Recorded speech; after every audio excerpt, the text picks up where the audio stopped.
Welcome to my stories. I'm Voices and Voses. On this channel, we'll explore the power of learning languages through stories.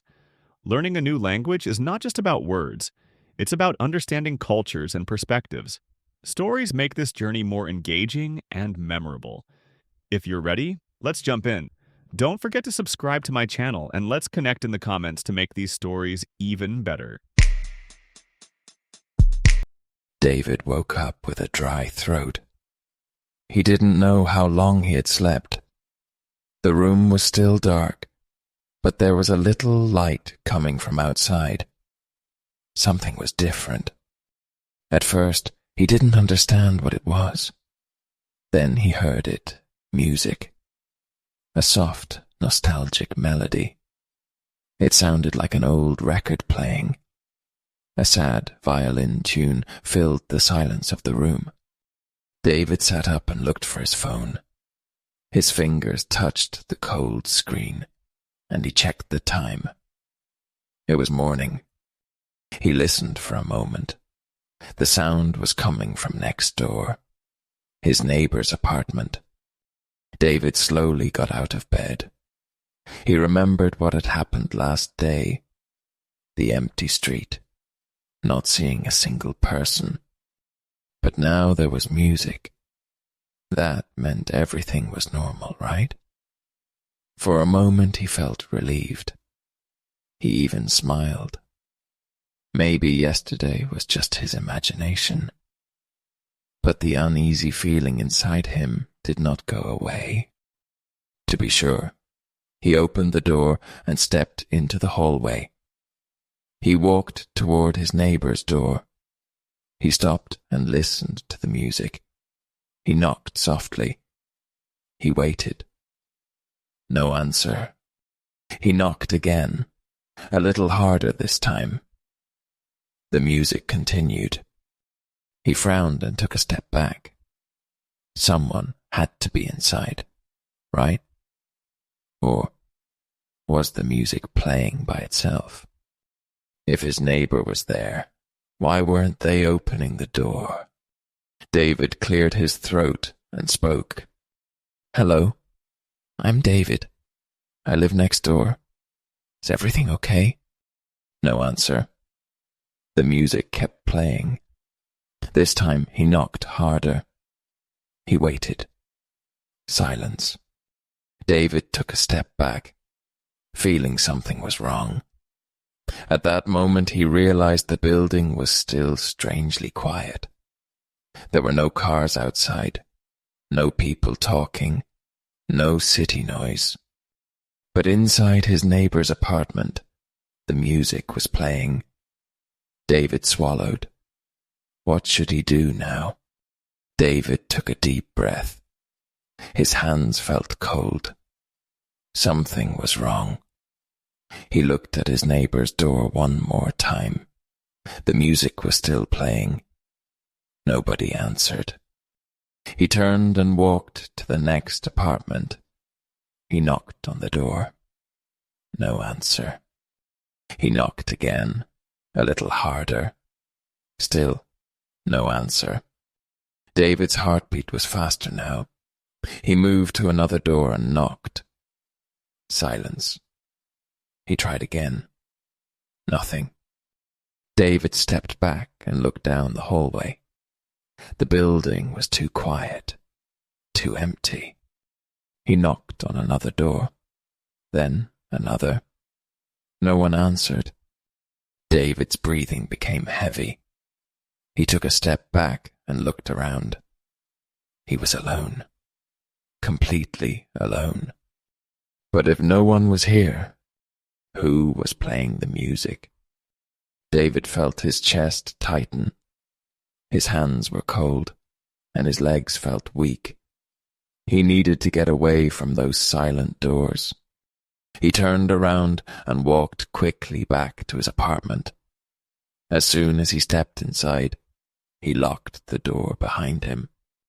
His heart was beating too fast. He leaned against the door, trying to calm himself. The only information he had was from the internet. Strange theories, No real answers. He grabbed his phone and opened the browser again. Maybe he missed something. Maybe there was a real explanation. He searched again. Mass disappearance, worldwide blackout, emergency contacts. Nothing useful. Just science fiction stories, conspiracy theories, and old articles. His fingers shook as he dialed a number. The military emergency line. He pressed the call button and held the phone to his ear. Silence. Then 3 beeps. Disconnected. David swallowed. He tried again. Nothing. He quickly searched for another number. The police station. He called. No answer. His breath was shallow now. He dialed another number. The fire department. Still nothing. David sat down on the couch, staring at his phone. His only connection to the world. And it was useless. He had tried everything. And he still had no answers. David stared at his phone screen, his fingers still gripping the device tightly. No answer. No people. He placed the phone on the table and rubbed his face with both hands. His mind was racing. What now? He took a deep breath and tried to think logically. Should I just stay here and wait? What if everything goes back to normal? What if this is temporary? But then another thought crept into his mind. What if nothing changes? The idea made his stomach turn. He couldn't just sit here forever. He got up and walked to the window. The street outside looked the same as yesterday. Empty, lifeless, no cars, no people, just silence. Maybe I should check the city. Maybe I'll find someone. Maybe there's a safe place. An answer, something. But what if he left and missed something? What if the world came back while he was gone? His mind spun with possibilities. He had no way of knowing the right answer. David exhaled slowly. He had to decide.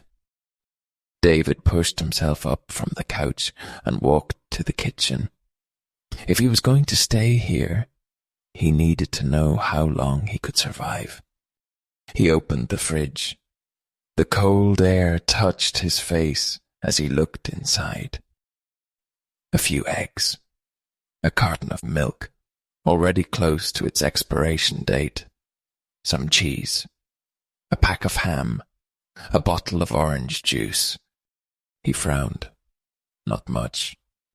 He opened the freezer. A bag of frozen vegetables. Some chicken. Ice cubes. He turned to the cupboards and started checking. A bag of rice. A few cans of beans and tuna. Instant noodles. A box of cereal. David took a step back, crossing his arms. He had food for maybe a week if he rationed carefully. His stomach felt heavy. He didn't like this. Why am I thinking like this? This isn't the apocalypse. People don't just disappear. His hands clenched into fists. There had to be a reason. There had to be an explanation. His mind kept circling back to the same question. David closed the kitchen cupboard and took a deep breath. His mind was still racing. He couldn't trust this situation. If people were gone, all of them, then he had to be careful. Slowly, he walked through the apartment, checking every door, every window. He locked them all, one by one. Front door locked. Bedroom window locked. Bathroom window locked. Back door locked. He stood still for a moment, listening. The only sound was his own breathing. Everything was secure. But still, something inside him whispered, "What if someone comes back? What if I miss them?" David hesitated, then moved to the living room window. He didn't open it. Instead, he carefully lifted the edge of the curtain and peeked outside. The street was still empty. No people. No cars moving. Just the stillness of a forgotten world. He let the curtain fall back into place and stepped away. A few minutes passed. His hands felt restless. He walked back, peeked again. Nothing. Again. Nothing. David exhaled, pressing his forehead against the wall. He didn't know what he was hoping for, but he needed to see someone. David lost track of time. The days blended together, marked only by the glow of the TV screen and the ticking of the clock. He spent hours watching old apocalypse movies, hoping to find something, a pattern, an idea, a clue that could help him understand what was happening. He watched stories of alien invasions, deadly viruses, nuclear disasters, and parallel universes. Each film showed people fighting to survive, struggling against the unknown.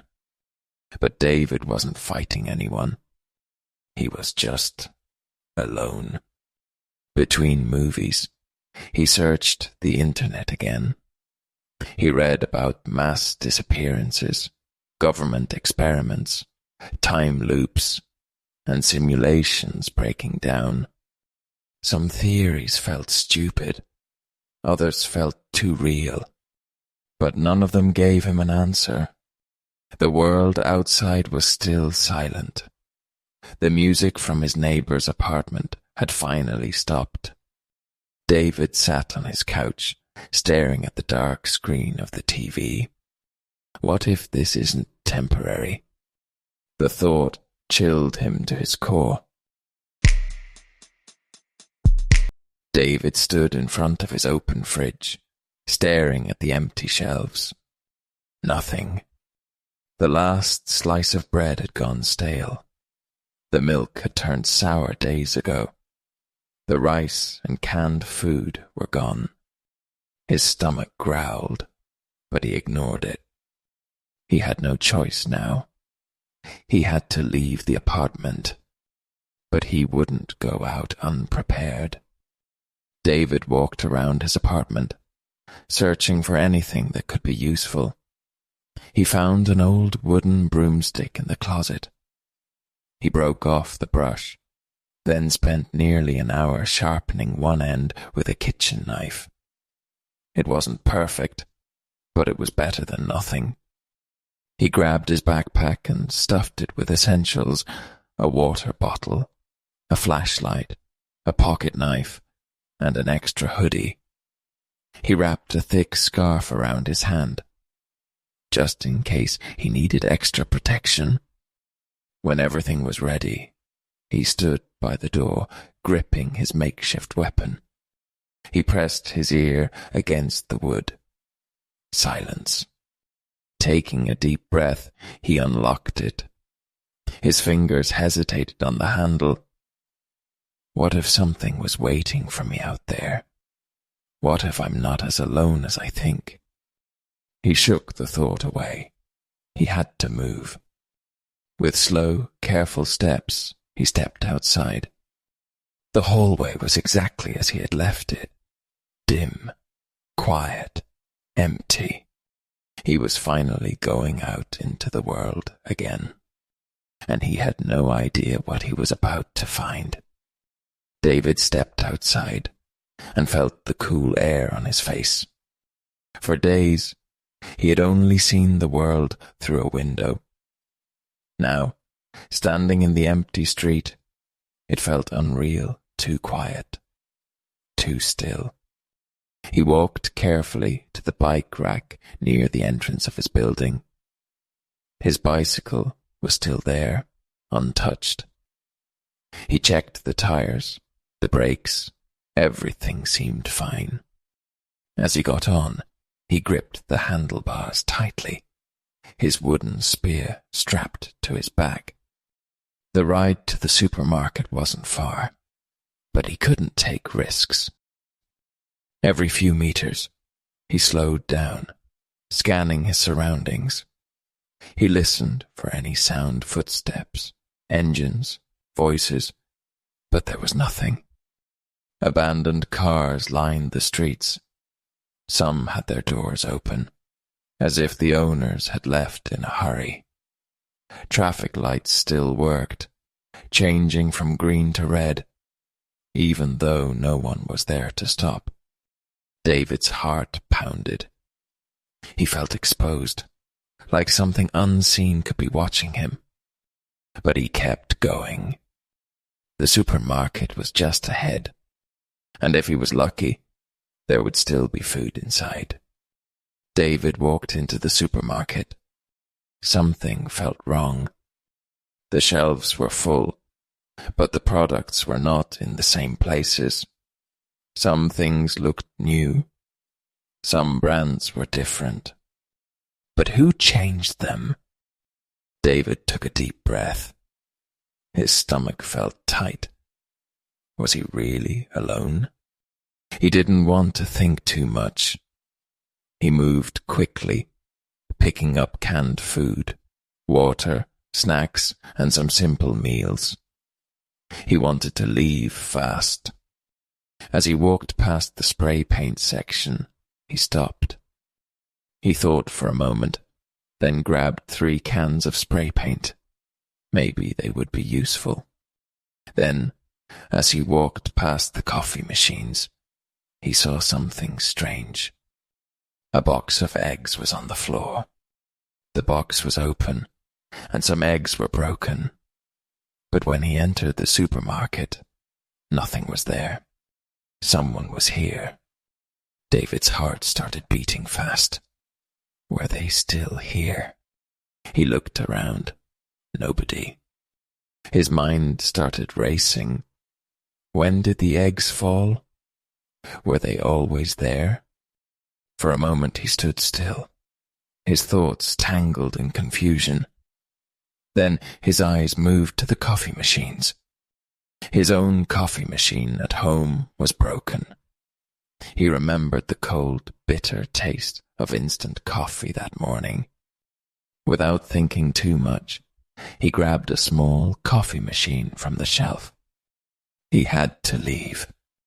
Taking the food, the spray paint, and the coffee machine, he walked quickly to the exit. Jumping on his bike, he pushed the pedals hard and rode home as fast as he could. David rode his bike back home, his mind racing with questions he couldn't answer. As he pedaled down the street, he couldn't shake the feeling that something had changed. The air felt different. The buildings seemed slightly out of place, and the streets, usually so familiar, now appeared distant and strange. He looked around, trying to put the pieces together. What was happening? But the more he looked, the more confused he became. Everything seemed the same, yet nothing felt right. He shook his head, trying to clear his thoughts. He focused on the road, his bike tires crunching on the pavement beneath him. As he turned the corner, a thought crossed his mind. Had the houses always been painted that color? Or maybe that shop window was never there before. David's heart began to race again. But this time, it wasn't just fear. It was a feeling of disconnection, like the world was slowly slipping away from him. He didn't know what was happening, but he had to get home. Finally, he reached his building. He parked his bike quickly, looking around once more before rushing inside. His thoughts swirled as he climbed the stairs to his apartment. What if everything had changed while he was out? David walked into his apartment, his mind still racing. The strange feeling in the air, the confusion about the supermarket, the broken coffee machine, and the eggs, all of it was too much. Without thinking, he went straight to the closet and pulled out an old white bedsheet. It wasn't perfect, but it was big enough. He grabbed the cans of spray paint he had picked up from the store and began to write. Here is someone still alive. The words felt heavy as he sprayed them on the sheet, each stroke adding to the fear that was growing inside him. When he finished, he stood back and stared at the sheet. He thought about hanging it out the window, but then a thought crossed his mind. What if someone saw it? What if there was danger? He hesitated and staring at the message. What if the wrong person saw it? What if it made things worse? But then another thought came. There had to be others. There had to be someone else out there. Someone who could understand what he was going through. His heart beat faster. If he didn't do it, how would he know? David pushed the fear aside. He wasn't the only one left. He couldn't be. He grabbed the sheet, walked to the window, and hung it up. If there were others, they would see it. He let out a deep breath, feeling a strange mixture of fear and hope. Maybe there was still a way to find out.